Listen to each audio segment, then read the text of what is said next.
Hey folks, so here we are, another big game for Michigan. I wasn't sure what to expect going into this game, but any fears I had about it being a second incarnation of the Moon game, they were leaving it about 20 seconds into the game when J.U. Chesson took back the opening kickoff for a touchdown.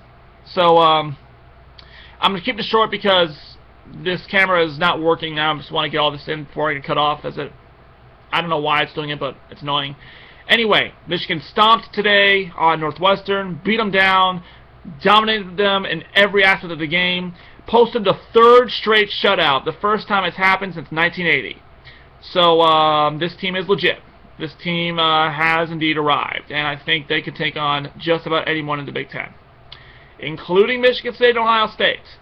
Ohio State not look too good today against Maryland, by the way, and Michigan State, well, they're playing Rutgers, and if they don't win handedly, I would be worried if I was in East Lansing. Alright, so let's get quick to the individual players. Rudolph had a good game today. Didn't turn the ball over. Only had one bad throw all day, I think. He's definitely diversifying the passing attack more. He threw it to a bunch of different receivers today, but he still prefers his tight ends because Harbaugh loves his tight ends. He also ran the ball a bit, so he's finding these holes and he's mobile. He's basically doing his Denard Robinson impression, which is probably the last thing that was expected. I don't mind, of course, because it's getting results. Speaking of which, rushing game once again had an absolutely stellar outing.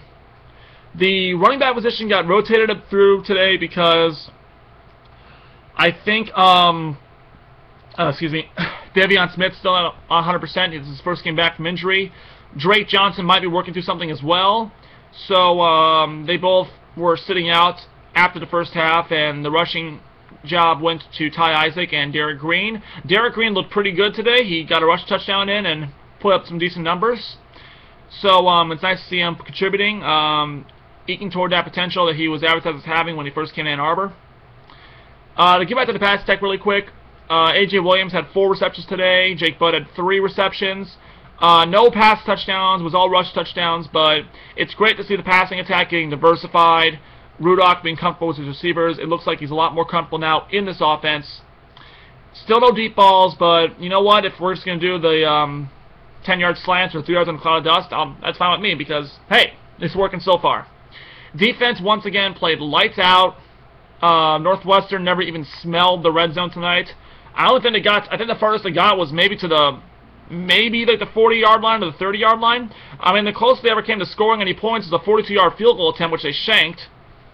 So, yeah, the fact that we've now gone 12 straight quarters without any points being scored, that's impressive. Even if it was against a scrub team, the other 2 teams, BYU and Northwestern, they're decent. They're even pretty good. So, to shut 3 teams in a row out in this day and age of explosive offenses, that's saying something. That really is saying something. One blemish is that James Ross III was ejected for targeting.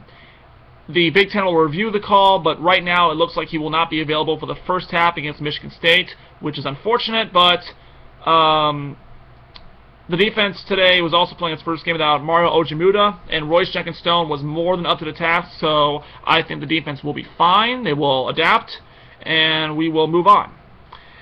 Also, Jordan Lewis continues to be perhaps the best cornerback in the nation right now. He had a pick 6 today, which I think he might have just ripped out of the receiver's hands and run back to the end zone. It would not surprise me if he did.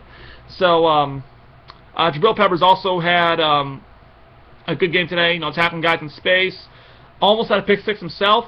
He didn't return any punts today. In fact, I think he fair caught pretty much everything after the first quarter. I think because he knew they were already dead. I mean, we had 21 points on them before the end of the first quarter. I mean, that team's dead. They're not gonna. But yeah, like I said, not much I got to say here partially because I don't know if this thing's gonna work or not, but also because just a dominating performance. Michigan stopped Northwestern, and I'm feeling really good going into Michigan State because based on what I've seen from Michigan, also what I've seen from State, I am feeling very, very good. I think the Paul Bunyan Trophy will indeed be returning to Ann Arbor where it belongs, and I also believe, despite the score, I think the 2 best teams in the Big Ten played today. I really, really do. State isn't looking too good. Ohio State did not look good today against Maryland at all. Maryland tied them up 21-21. The fact that Maryland scored it all when they didn't on the road, when we blanked them at home, and that says something. So, yeah, I told some friends of mine over my Twitter account, which is now at MGoPhoenix, by the way. I thought that the winner of this game would probably be going to the Big Ten Championship. And I'm just saying, right now, I think Michigan can take on anybody. I really, really do.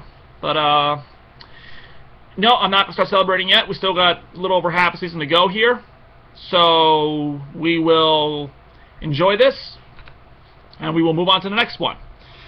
And I think if we can knock off Michigan State, and I've got a very good feeling that we can, we could very well be seeing Michigan in the top 10, and wouldn't that be something?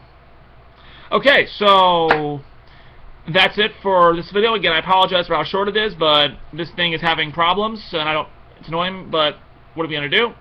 So I will see you all next week. Go Blue.